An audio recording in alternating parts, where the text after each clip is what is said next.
உன்மடியில் நான் உறங்க கண்ணீரண்டும் தான் மயங்க என்ன தவம் செய்தேனோ என்னவென்று சொல்வேனோ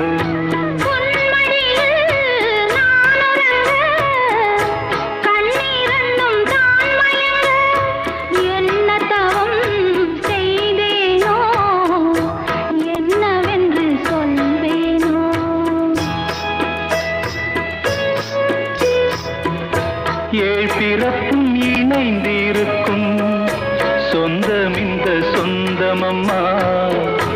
வாழ்விருக்கும் நாள் வரைக்கும்